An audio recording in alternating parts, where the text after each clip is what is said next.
নমস্কাৰ বাতৰিলে স্বাগতম ষ্টুডিঅত মই গীতাশ্ৰী এই মুহূৰ্তৰ খবৰ কৰোনাত আক্ৰান্ত হৈছে কাছাৰ জিলাৰ লক্ষীপুৰৰ বিধায়ক ৰাজদীপ গোৱালা আৰু কোভিড পৰীক্ষাৰ পাছতে ধৰা পৰে কৰোনাৰ অৱস্থিতি তেওঁৰ দেহত বৰ্তমান তেওঁ নিজ বাসভৱনত হোম আইসোলেশনত আছে হোম আইসোলেশনত তেওঁক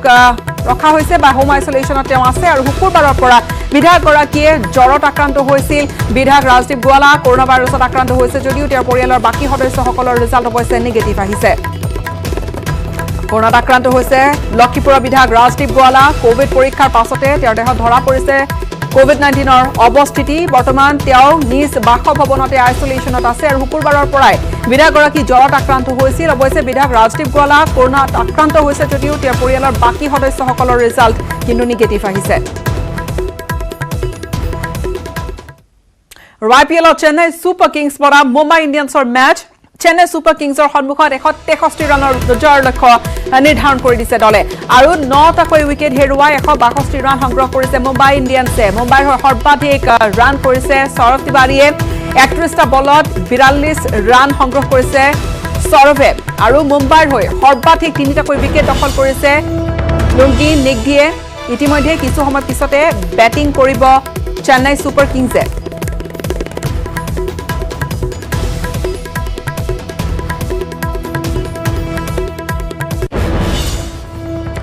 যুৱকৰ মৃত্যু কেন্দ্ৰ কৰি মহানগৰীৰ খাৰঘুলিত তীব্ৰ উত্তেজনাপূৰ্ণ পৰিৱেশৰ সৃষ্টি হৈছে কেইজনমান যুৱকে মাৰপিট কৰিছিল যুৱকজনক আৰু ঘটনাৰ মূল অভিযুক্ত ৰূপম দাসৰ ঘৰ ঘেৰাও কৰিছে উত্তেজিত লোকসকলে মৃত যুৱকজনৰ নাম হৈছে নিজামুদ্দিন আলী মাৰপিটৰ ঘটনাৰ 5টা দিন পিছত মৃত্যু ঘটিছে যুৱকজনৰ TMCHত চিকিৎসাধীন হৈছিল আৰু এইজন যুৱকৰ মৃত্যুৰ পিছতে তীব্ৰ চাঞ্চল্যৰ সৃষ্টি হৈছে কি কাৰণত কিয় এই যুৱকজনক ৰক্ষা কৰি লোৱা হৈছিল যুৱকৰ মৃত্যু কেন্দ্ৰ কৰিয়ে মহানগৰীৰ খাৰঘুলিত এনে এটা উত্তেজনাপূৰ্ণ পৰিৱেশে বিৰাজ কৰে কেইজনমান যুৱকে মাৰপিট কৰিছিল বুলি জানিব পৰা গৈছে আৰু যুৱকজন অৰ্থাৎ আক্ৰান্ত যুৱকজন চিকিৎসাধীন হৈ আছিল ঘটনাৰ যি মূল অভিযুক্ত ৰূপম দাসৰ ঘৰ ঘেৰাও কৰিছে উত্তেজিত লোকে মৃত যুৱকজনৰ নাম হৈছে নিজামুদ্দিন আলী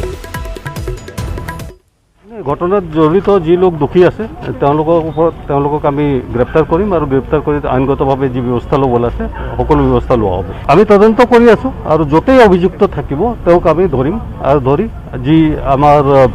আইনৰ ওচৰত হাজিৰ কৰিম আৰু তেওঁৰ ওপৰত আমি তেনেকৈ একশ্যন ল'ম মূল কথা হ'ল যিজন দোষী সেই দোষীক কায়ত্ব কৰি একশ্যন ল'ব লাগে আমি নিশ্চয় একশ্যন ল'ম ঘটনাৰ তদন্ত আমি এতিয়াও কৰি আছোঁ ডিটেইলছ আমি তদন্তৰ শেষ হ'লে আপোনালোকক আমি জনাম আমাৰ ইনভেষ্টিগেশ্যন চলি আছে মহানগৰীত দুৰ্বৃত্তৰ আক্ৰমণত ধৰাশায়ী হৈ পৰিল মহিলা বেংক বিষয়া কাৰ্যালয়ৰ ভিতৰতে ৰক্তাক্ত অৱস্থাত উদ্ধাৰ হয় বেংক বিষয়াগৰাকী আৰু বেংক বিষয়াগৰাকীক আক্ৰমণ কৰি ধন লুট কৰিছে দুৰ্বৃত্তই কটাহবাৰীৰ SBI গ্ৰাহক সেৱা কেন্দ্ৰত এনে এটা ঘটনাৰ পিছতে গোটেই অঞ্চলটোতে তীব্ৰ প্ৰতিক্ৰিয়াৰ সৃষ্টি হৈছে আহত হৈছে সেৱা কেন্দ্ৰটোৰ প্ৰবন্ধকগৰাকী ৰূপালী সিনহা মাৰুতি 800 বাহন এখনত আহিছিল দুৰ্বৃত্তৰ দল আৰু আহত প্ৰবন্ধকগৰাকীক হাস্পতালত ইতিমধ্যে ভৰ্তি কৰোৱা হৈছে তেওঁৰ চিকিৎসা চলি আছে আকৌ দাদা উভতি আহে লাঞ্চৰ পিছত উভতি আহি দেখা পাইছে ছোৱালীগৰাকী ডেজেৰে লুটুৰি অৱস্থাত আছে আৰু ভিতৰত বহুত ক্ষয় ক্ষতি কৰিছে আৰু টকা পইচা কিছু তেওঁলোকে কিমানমান পইচা নিছে আমি একো হিচাপ কৰা নাই তেনেকৈ মোটামুটি 2-1.5 লাখ টকা মানৰ আমাৰ ট্ৰেঞ্জেকশ্যন সদায় হৈয়ে থাকে যিহেতু ছোৱালীজনী গুৰুতৰ অৱস্থাত পোৱা গৈছিল সেইটো সময়ত আৰু সেয়ে আমি এইখিনি হিচাপ নিকাচ নকৰাকৈ ছোৱালী কিহেৰে ডকাইতি কৰিছিল হ'ব পাৰে গ্লাছৰ বটল তেনেকুৱা আমি কিবা এটা ডকাইতি নহয় এইটো এজন ছোৱালী এজনীৰ মাথাত অলপ ইঞ্জুৰি পাইছোঁ এতিয়া ইনভেষ্টিগেশ্যন চলি আছে ছোৱালীজনী এতিয়া চিলাই কৰিছে এতিয়া ডক্টৰৰ লগত কথা পাতিছোঁ ঠিকে আছে তাই এতিয়া আল্ট্ৰাচাউণ্ড কৰাব নাই এইটো এই জাষ্ট আমি আহি পাইছোঁ ঘটনাটো অলপ আগত হৈছে আমি এতিয়া তদন্ত কৰি আছোঁ চোৱা চিতা কৰি আছোঁ খুব সোনকালে আমি গম নাই তেনেকুৱা একো পোৱা নাই জাষ্ট আহি পাইছোঁ হস্পিটেলৰ পৰা আহিছোঁ আমি খাবলৈ ঠিকে আছে এতিয়া ইয়াতে আহিছোঁ ডকাইতি নহয় ভাত খাব গৈছিলোঁ ভাত খাই অহাৰ পিছত মোক এবাৰ কল কৰিলে ফোনটো ৰিচিভ কৰিলে মই কথা পতা নাছিল তাৰপিছত যেতিয়া আকৌ মই কলবেক কৰিলোঁ তেতিয়া আকৌ মাতো দিয়া লগে লগে মই ভাত খাই গুচি আহিলোঁ ভাত খোৱাৰ পিছত আহি এনেকুৱা মানে ইনজয় হৈ তলত কৰি আছিলোঁ লগে লগে উঠাই মই মেডিকেলত গ'লোঁ বস্তু বাহিনী মিচিং মেচিন পাতি চব আছে নোহোৱা হৈ আছিলে টকা টকা থাকে নেকি নাই এনেই হেৰিটো কৰি আছিল ফেন এটা আছিলে টেবিল ফেন এটা তাতে কৰি আছিলে কালেকশ্যনটো ডেইলি মানে সেইটো ক'ব নোৱাৰি মানে এইটো ট্ৰেঞ্জেকশ্যনৰ ওপৰত কথাটো আজি কিমান বাৰ হৈছিল মই পুৰা কেলকুলেশ্যনটো আছে মোৰ হিচাপ টকা কিমান হিমন্ত জয়ন্তই কোট কেনেদৰে কথা ক'ব লাগে জানে আসুৰ সভাপতি দীপাংকৰ নাথৰ কটাক্ষ কৃষক মুক্তিৰে মিত্ৰতাৰ প্ৰসংগত ৰাজনৈতিক দলটোৱে সিদ্ধান্ত ল'ব কিন্তু কৃষক মুক্তিৰ বহু সদস্যই তেওঁলোকৰ লগত যোগাযোগ ৰাখিছে বুলি তেওঁ উল্লেখ কৰিছে অসম জাতীয় পৰিষদত যোগদানৰ স্থিতি স্পষ্ট কৰা নাই দীপাংকৰ নাথে পুনৰবাৰ অখিল গগৈৰ মুক্তিৰ দাবী কৰিলে আসু নেতাজনে যেটো দল গঠন হৈছে দলটোৱে ৰাজনৈতিকভাৱে কি কথা বতৰা কয় সেই কথাটো তেখেতসকলে ক'ব পাৰিব সদৌ অসম ছাত্ৰ সন্থাই চিৰকাল অৰাজনৈতিক হৈ থাকিব গতিকে আমি তেখেতসকলে যিবোৰ কথা যিবোৰ বাক্য শব্দ ব্যৱহাৰ কৰি আছে সেইবোৰ তেখেতসকলে একোগৰাকী চিনিয়ৰ ৰাজনৈতিক ব্যক্তি গতিকে তেওঁলোকে সেই ধৰণে কথা বতৰা কৈ আগতো থাকে এতিয়াও কৈ আছে সেই সন্দৰ্ভত সদৌ অসম ছাত্ৰ সন্থাৰ তৰফৰ পৰা আমাৰ বিশেষ ক'ব লগা নাই তেখেতক মুক্তি দিব লাগে সদৌ অসম ছাত্ৰ সন্থাই আমি আজি উপদেষ্টাই কৈছে মুক্তি দিব লাগে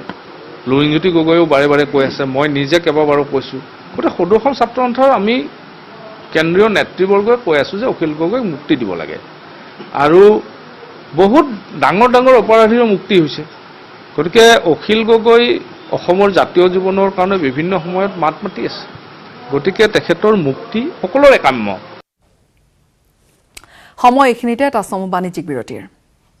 सूर्या सीमेंट व्यवहार करिले घर 50% अधिक मजबूत है आपनार घर अटूट हले हबो अटूट अखम सूर्या सीमेंट अटूट घर अटूट अखम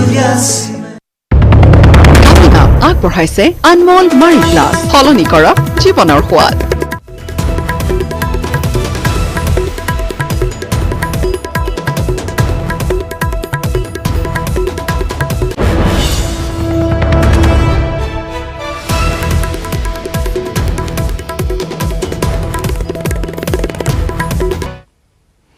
ব্ৰেকিং নিউজ কৰোনাৰ ত্ৰাসৰ বাবে সংসদৰ গ্ৰীষ্মকালীন অধিৱেশন স্থগিত বুধবাৰে সমাপ্ত হ'ব সংসদৰ গ্ৰীষ্মকালীন অধিৱেশন আৰু সংসদত উপস্থিত থকা তিনি সাংসদৰ দেহত কৰোনা ভাইৰাছৰ অৱস্থিতি ধৰা পৰিছে আৰু তাৰ পিছতে অধিৱেশন স্থগিত ৰখাৰ সিদ্ধান্ত লোৱা হৈছে বিৰোধী পক্ষৰে আলোচনাৰ অন্তত এই সিদ্ধান্ত গ্ৰহণ কৰা হয় আৰু এই পৰ্যন্ত লোকসভাৰ 17 জনকৈ ৰাজ্যসভাৰ 8 জন সাংসদ কৰোনা ভাইৰাছত আক্ৰান্ত হৈছে আৰু সাংসদসকলৰ স্বাস্থ্য সুৰক্ষা দিয়াত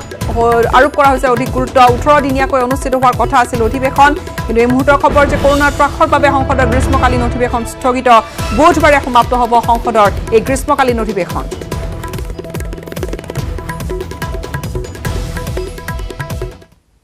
এফালে ৰাজ্যত আৰু 8 গৰাকীকৈ লোকৰ মৃত্যু ঘটিছে কৰোনা ভাইৰাছত আক্ৰান্ত হৈ 548 জনলৈ বৃদ্ধি পালে কৰোনাত মৃতকৰ সংখ্যা মৃত দীপাঞ্জলি সেনাপতি কুলেন্দ্ৰ গোহাঁই আৰু মৃত বীৰেন হাজৰিকা গুণিন ভৰালী মৃত আন এগৰাকী হৈছে গোলাপী ভৰালী ফখৰুদ্দিন ক্ষমা কৰিব ৰফিক উদ্দিন আহমেদেও নিহত হ'বলগীয়া হৈছে কোভিড-19ত আক্ৰান্ত হৈ মৃত আন এগৰাকী ব্যক্তি হৈছে মহম্মদ আলী আৰু আইনুল হক মিয়াও কোভিড-19ত আক্ৰান্ত হৈ মৃত্যু কাকৱালি লৈছে উগ্ৰ হিন্দুত্ববাদী নেতা সত্যৰঞ্জন বৰাৰ বিৰুদ্ধে অভিযোগ দাখিল কৰিছে সদৌ অসম গৰিয়া যুৱ ছাত্ৰ পৰিষদে পশ্চিম গুৱাহাটী উপ আৰক্ষী আয়ুক্তৰ জৰিয়তে আৰক্ষী সঞ্চালক প্ৰধান ভাস্কৰজ্যোতি মহন্তলৈ অভিযোগ পত্ৰ প্ৰেৰণ কৰিছে সংগঠনটোৱে সত্যৰঞ্জনক চৰম সাম্প্ৰদায়িক মন্তব্যৰে সত্যৰঞ্জন বৰাই সমাজত বিষবাষ্প বিয়পোৱাৰ অভিযোগত সংগঠনটোৰ সত্যৰঞ্জনৰ বিৰুদ্ধে পূৰ্বে দিয়া গোচৰসমূহৰ ক্ষেত্ৰত তদন্তকাৰী ব্যৱস্থা গ্ৰহণ কৰিবলৈ দাবী জনাইছে সংগঠনটোৱে অন্যথা সত্যৰঞ্জন বৰাই এনে চৰম সাম্প্ৰদায়িক মন্তব্যৰ বিৰুদ্ধে নিজাববীয়াকৈ ব্যৱস্থা লোৱাৰ হুংকাৰ দিছে সদৌ অসম গৰিয়া যুৱ ছাত্ৰ পৰিষদে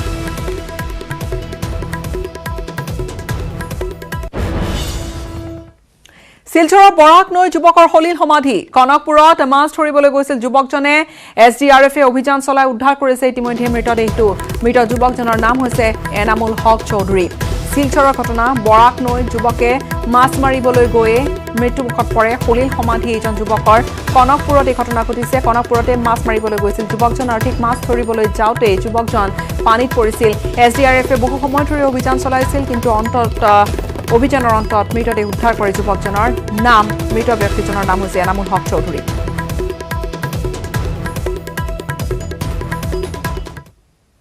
মন্ত্ৰী পীযুষ হাজৰিকাৰ বিৰুদ্ধে গোচৰ ৰুজু হৈছে কোভিড প্ৰটকল ভংগৰ অভিযোগত এই গোচৰ ৰুজু কৰা হৈছে পানবজাৰ থানাত গোচৰ ৰুজু কৰিছে তৰুণ দত্ত নামৰ এগৰাকী ব্যক্তিয়ে তামুলপুৰ থানালৈ গোচৰ স্থানান্তৰ কৰিব আৰক্ষীয়ে আৰু পীযুষ হাজৰিকাৰ উপস্থিতিত অনুষ্ঠিত হৈছিল এখন বিশাল নিৰ্বাচনী সভা বাক্সাৰ গৈবাৰীত এই সভাখন অনুষ্ঠিত হৈছিল য'ত মন্ত্ৰী পীযুষ হাজৰিকা উপস্থিত আছিল আৰু তাৰ পিছতে পানবজাৰ থানাত এই ব্যক্তিগৰাকীয়ে তৰুণ দত্ত নামৰ ব্যক্তিজনে এটা গোচৰ ৰুজু কৰিছে ৰাজ্যিক স্বাস্থ্য মন্ত্ৰীগৰাকীৰ বিৰুদ্ধে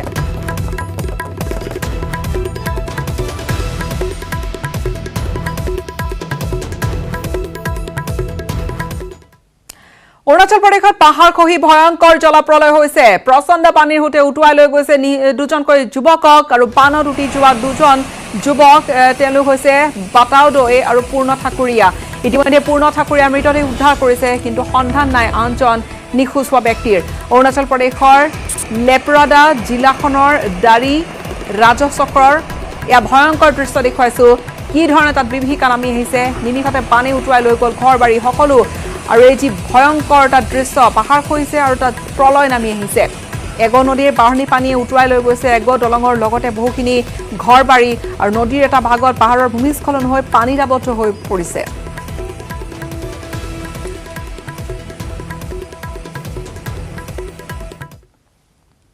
গছ থাকিলেহে মানুহ থাকিব এই কথা হাৰুগত কৰি নলবাৰীৰ কেইগৰাকীমান ছাত্ৰ ছাত্ৰীৰ এটা প্ৰশংসনীয় পদক্ষেপ ধৰণীক সেউজীয়াকৰণৰ উদ্দেশ্যৰে গছ পুলি ৰোপণ কৰিছে তেওঁলোকে নলবাৰীৰ কেইগৰাকীমান ছাত্ৰ ছাত্ৰীৰ ব্যক্তিগত প্ৰচেষ্টাত যোৱা জুন মাহৰ পৰা নিৰন্তৰভাৱে এইসকল ছাত্ৰ ছাত্ৰীয়ে সৃষ্টি নামৰ এটা স্বেচ্ছাসেৱী সংগঠনৰ জন্ম দি গছ পুলি ৰোপণ কৰি আহিছে প্ৰতিদিনে নলবাৰীৰ ভিন্ন প্ৰান্তত গছ পুলি ৰোপণ কৰি এক উল্লেখনীয় কাম কৰি আহিছে সংগঠনটোৱে আৰু আজি নলবাৰীৰ বানেকুচি অঞ্চলত সৃষ্টি